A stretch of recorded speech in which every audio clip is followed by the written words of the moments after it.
Ich sage auf dem Bulletin, das ist nicht bloß nu, dass ich das nu antworte, wenn sie da am Bulletin stund. Ich wusste, dass diese Kirche, wer da alle mit einverstanden gewesen ist, du hast ich nicht nur gefragt.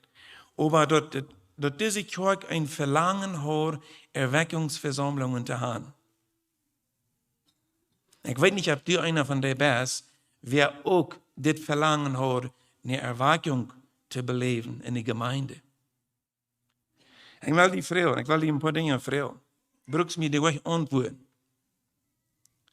Aber sehnst du die ganz wörtlich vom Herzen nur eine Erweckung? Denk du mal eben nur. Hast du in dein Hort wirklich eine Sehnsucht, nur eine Erweckung? Dann will ich dir eine andere Frage stellen. Wenn du diese Frage mit Jo beantworten kannst, dann will ich dir die zweite Frage fragen. Bist du bereit, die Dinge, wo eine Erweckung fordert, auch zu tun? Und was gewohnte Dinge sind,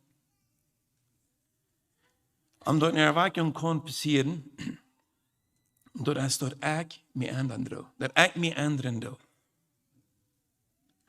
Oh, wie gleich in Amerikaner soll sich ändern, nicht so? Wenn die nicht mehr würden dort tun, wenn Jane nicht mehr würden dort tun, und dann würde es noch mal lebendig werden. Weil ihr so denkt wie immer. Und so will der Satan uns bloß immer auflenken, nur andere ihre Fehler. Du bist rein recht nicht damit gehalten, wenn du weißt, wo Jana anrecht hat, wo Jana sich verfehlt, wo die sündigen und so weiter. Solange uns wir nicht wollen, den Finger nur uns drehen, in uns betrachten, in mein Leben entdecken, wo sieht dort in mein Leben aus, wo durch kein Mal eine Erweckung passiert. Und weißt du, was du musst die verändern. Du musst die Leute nie merken von dem Herrn. Weißt du, wenn wir uns leben, Leute nie merken, dann sei wie alles mit anderen Augen. Die Noberste sind nicht mehr so unfreundlich.